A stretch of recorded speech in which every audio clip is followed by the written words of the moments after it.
Saudi अरब ने Qatar को दी गद्दारी की सजा, भारत के सामने झुका कतर और नौसैनिकों के केस में भारत की अपील को मिली मंजूरी। दोस्तों, जब से भारत ने कतर से इंपोर्ट होने वाली तेल और गैस को बंद करने की बात कही है, तब से कतर नए नए देश के साथ अपनी डील को फाइनलाइज करने में लगा हुआ था। लेकिन अब उसकी यह कोशिश भी नाकाम होती हुई दिखाई दे रही है और कतर को भारत की तरफ से काफी बड़ा झटका लगने वाला है।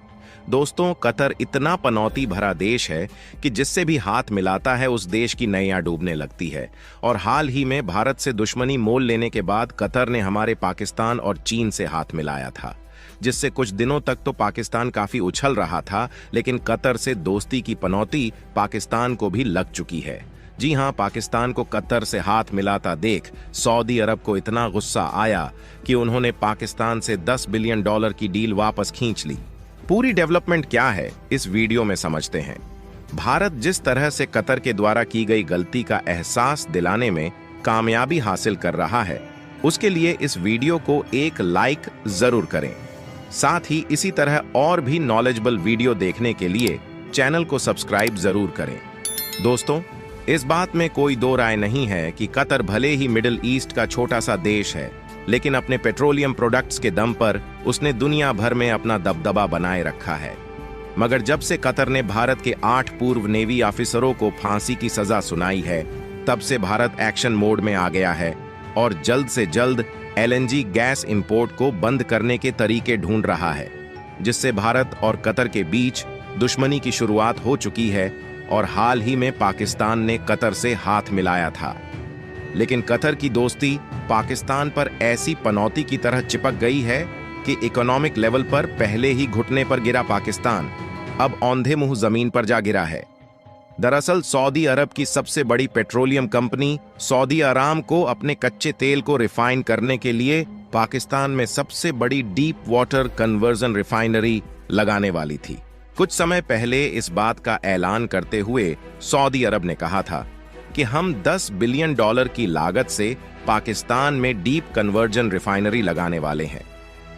जहां एक दिन में करीब 3 लाख टन कच्चे तेल को रिफाइन किया जाएगा और पाकिस्तान इन रिफाइंड पेट्रोलियम प्रोडक्ट्स को किसी भी देश को बेच सकता है और इससे करोड़ों रुपए की कमाई की जा सकती है। लेकिन पिछले 1 साल से सऊदी अरब और भारत की दोस्ती काफी गहरी होती जा रही है और दोनों ही देशों ने एक दूसरे से $100 बिलियन के ट्रेड रिलेशन बनाने का वादा किया है, जिसके चलते सऊदी अरब ने भारतीय कंपनी को 2 लाख करोड़ से भी ज्यादा के प्रोडक्ट सौंपे हैं। इसी बीच जब कतर ने नेवी ऑफिसर को फांसी की सजा देकर भारत की पीठ में छुरा भोंका, तो उसका फायदा उठाते हुए सऊदी अरब ने भारत से कह दिया कि हम आपको ज्यादा पेट्रोलियम प्रोडक्ट सप्लाई करेंगे ताकि भारत और सऊदी के फॉरेन रिलेशन और बेहतर बने। अब दोस्तों, आप यह बात तो जानते ही हैं कि एक दूसरे से आगे निकलने की दौड़ में सऊदी अरब और कतर के बीच हमेशा तकरार होती रहती है। ऐसे में एक तरफ पाकिस्तान ने कतर से हाथ मिलाया और दूसरी तरफ पाकिस्तान और भारत के दुश्मनी के बारे में तो पूरी दुनिया जानती है। और इन दोनों के ही कारण सऊदी अरब के प्रिंस यह बात समझ गए कि अगर हमें दुनिया भर में जीते हुए देश यानी भारत से दोस्ती को मजबूत बनाना है, तो हारे हुए पाकिस्तान का हाथ छोड़ना पड़ेगा। और उन्होंने पाकिस्तान के साथ अपनी $10 बिलियन की रिफाइनरी डील पर रोक लगा दी है, जिससे पाकिस्तान दिवालिया होने के कगार पर पहुंच चुका है। अगर पाकिस्तानी मीडिया की माने तो पाकिस्तान सऊदी अरब को लुभाने के लिए पूरा जोर लगा रहा है, मगर कंपनी के मैनेजमेंट पाकिस्तान को बिल्कुल भाव नहीं दे रहे हैं। और यह भी कहा जा रहा है कि सऊदी अरब अब यह डील भारत को देने के बारे में सोच रहा है, क्योंकि भारतीय कंपनी LNT पहले से ही सऊदी अरामको के कई रिफाइनरीज प्रोजेक्ट्स पर काम कर रही है और सऊदी अरब हमारे वर्क की क्वालिटी से काफी ज्यादा खुश है। और आने वाले दिनों में भारत और सऊदी $10 अरब के इस प्रोजेक्ट को अनाउंस भी कर सकते हैं। दूसरी तरफ चाइना भी पाकिस्तान के साथ अपने महत्वाकांक्षी प्रोजेक्ट CPIC यानी कि चाइना पाकिस्तान इकोनॉमिक कॉरिडोर से हाथ खींच चुका है और उसे भी अब पाकिस्तान में इन्वेस्ट करने में कोई दिलचस्पी नहीं बची है,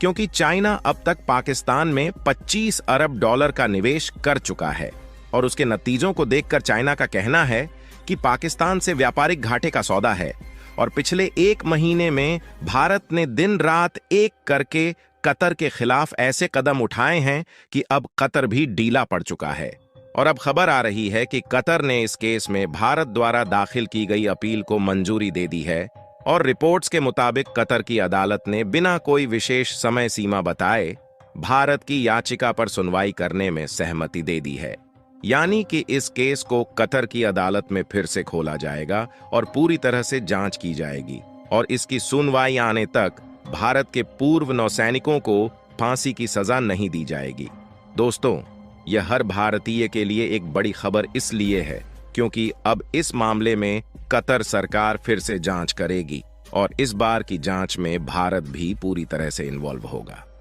यानी कि अब कतर बिना किसी ठोस सबूत के पूर्व नौसैनिकों को फांसी की सजा नहीं दे पाएगा। इस केस की बात करें तो भारत के पूर्व 8 नौसैनिक कतर की एक कंपनी ऑल देहरा ग्लोबल में नौकरी करते थे और पिछले साल अगस्त के महीने में कंपनी के सीईओ और इन अफसर को यह कहते हुए गिरफ्तार कर लिया गया कि यह कंपनी कतर सरकार के लिए जिस सीक्रेट सबमरीन के प्रोजेक्ट पर काम कर रही है, इन्होंने उसकी जानकारी इजरायल को दे दी है, जिसके 14 महीने बाद अक्टूबर 2023 में नौसैनिकों को जासूसी के इल्जाम में पेनल्टी दे दी गई थी। मगर जब भारत ने सबूत मांगे तो कतर चुप रहा और इससे भी ज्यादा हैरानी में डालने वाली बात यह थी कि कतर ने इसी जून में कंपनी के सीईओ को भी अरेस्ट किया था, मगर ओमान के कहने पर उसे रिलीज कर दिया गया। दोस्तों, इन्हीं हरकतों की वजह से कतर और भारत के 50 साल के डिप्लोमेटिक रिलेशन बिगड़ने लगे थे और इससे दोनों ही देशों को भविष्य में बड़ा नुकसान होने वाला था, क्योंकि जहां भारत एलएनजी गैस के लिए कतर पर निर्भर है और हर साल कतर से करीब 11 मीट्रिक टन यानी टोटल इंपोर्ट के करीब 50% हिस्से को कतर से इंपोर्ट करता है। कतर के लिए भारत तीसरा सबसे बड़ा कस्टमर है। इसके अलावा कतर के इंफ्रास्ट्रक्चर डेवलपमेंट में एलएनटी जैसी कई भारतीय कंपनी का बड़ा हाथ है। यहां छोटी बड़ी सभी कंपनियों को गिन लिया जाए तो इस वक्त कतर में 9,136 भारतीय कंपनी है और कतर में करीब 7 लाख भारतीय रहते। वहीं भारत हर साल कतर को फूड, मेडिसिन और ज्वेलरी जैसी जरूरी चीजों का एक्सपोर्ट करता है। ऐसे में दोनों ही देशों को एक दूसरे से काफी जरूरत है। दोस्तों, अब जिस तरह कतर ने भारत सरकार की अपील को एक्सेप्ट कर लिया है, जल्द ही इस मामले पर कार्यवाही शुरू होने की बात कही है और इसे देखकर लग रहा है कि कतर को अब अपनी गलती का एहसास हो चुका है और धीरे धीरे चीजें फिर से सही ट्रैक पर आने लगी हैं। वहीं लाखों भारतीयों में फिर से उम्मीद की किरण जाग उठी है कि भारत सरकार हमारे इन 8 पूर्व सैनिकों को डेथ पेनल्टी से जरूर बचा लेगी। बाकी आपको क्या लगता है कि कतर इन 8 ऑफिसर को छोड़ने का डिसीजन लेगा या फांसी देने का? अपनी राय कमेंट में जरूर बताएं। इस वीडियो को यहीं पर खत्म करते हैं। इस वीडियो को एक लाइक जरूर करें और अपने दोस्तों तक इस वीडियो को शेयर करें ताकि उन्हें भी जानकारी मिल सके। इसी तरह और भी नॉलेजेबल वीडियो देखने के लिए अपने भरोसेमंद चैनल को सब्सक्राइब करके बेल नोटिफिकेशन को ऑल पर जरूर रखें।